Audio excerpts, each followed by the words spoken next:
What's going on, folks? It's Brian with BG Model Workshop. Hey, we don't have much going on the bench right now for updates, so I wanted to share with you where we're at with our trailer, our Lowboy trailer, that we're doing as part of the Universal Construction Vehicle theme build for this year.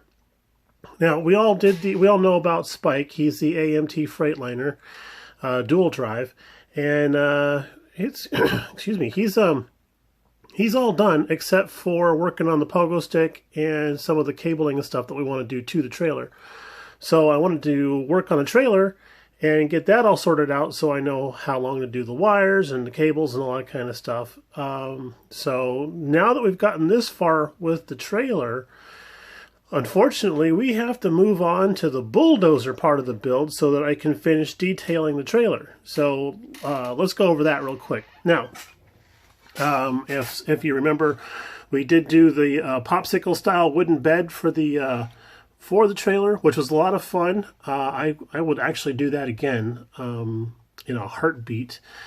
We did some black streaking on here. One of the comments that came in was from a viewer who said that it would be kind of a cool idea to put the black streaks on there to simulate what happens when you load a wheeled vehicle on there, because some of the tire transfer or whatever type of thing happens. So I thought that was an excellent idea. So we went ahead and did that.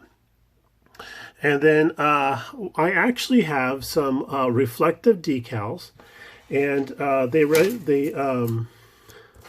it's by Pinstripe Tapes, and these are still available.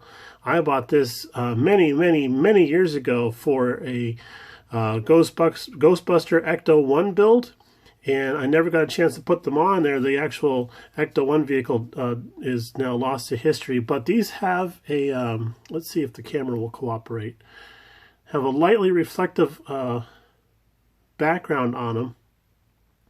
And over time, they have bled a little bit from the red to the white, but the overall look is very cool. I like it a lot, so I went ahead and done it.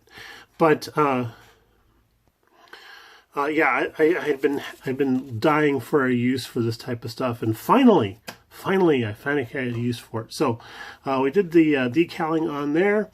I haven't fully attached the wheels yet. They're still they're just sitting on the axles because I still have a little bit more detailing I want to do inside there.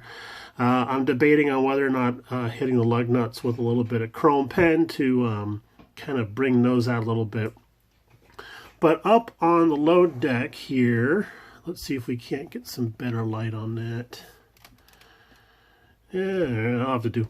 But right through here, we use some of the Ushi powder over the top of the paint and to give it the wear, because I was figuring if we were doing the staining for the wheeled vehicles, we should probably also have it look like there's been some burnishing and some of the some paint wear off here.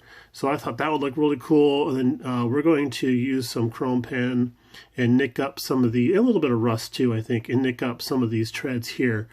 We did a little bit of weathering throughout here, like maybe it had gotten some spills and somebody tried to wipe it down. But basically that's where we're at. I do have some chain.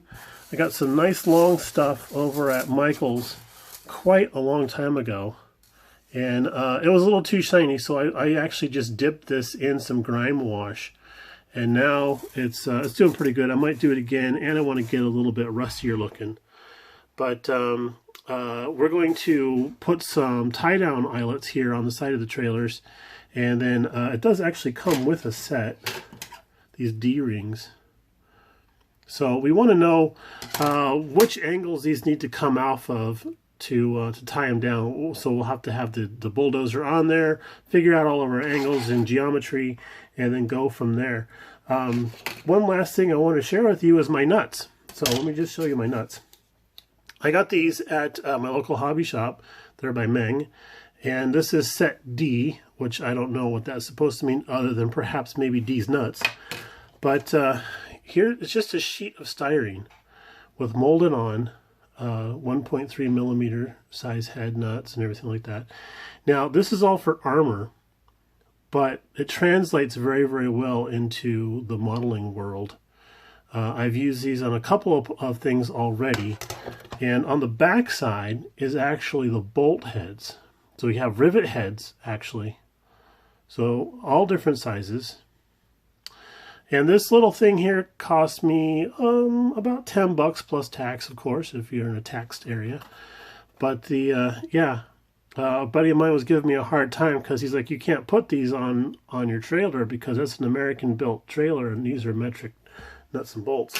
So I was like, I'm not going to complain because the detail is going to look awesome. So I was tinkering with the idea of using the rivet side heads as carriage bolt heads for some of the planking on here. Now I'm not 100% sure I want to do that because that can be, I think the best word for that is tedious. So we'll see how it goes. Not 100% sure on that. But I just want to let you guys know that I was filming this Friday. I was trying to film this Friday, and I got about halfway through when my sister called in the middle of my video to let me know that another family member had sadly passed away just a few hours earlier. So it's taking the wind out of our sails. We've been tinkering with stuff here on the bench a little bit, trying to get our mojo back.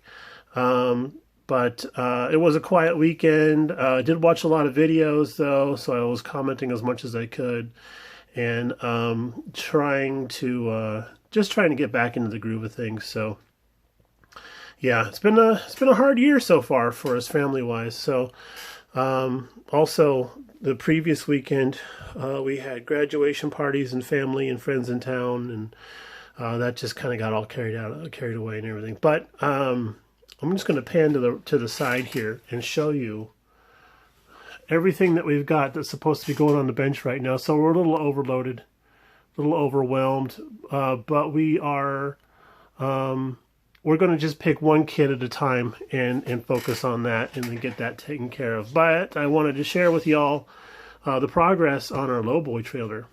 All right, everybody, take care. Thanks for tuning in again. Oh, and one last thing before we go. We are at 598 subscribers. 2 more, and we're going to do another giveaway. So if you got a friend or a family out there that likes YouTube and likes model building, give them a suggestion of us. We would greatly appreciate that. Alrighty then, we'll talk to y'all a little bit later on. Bye now.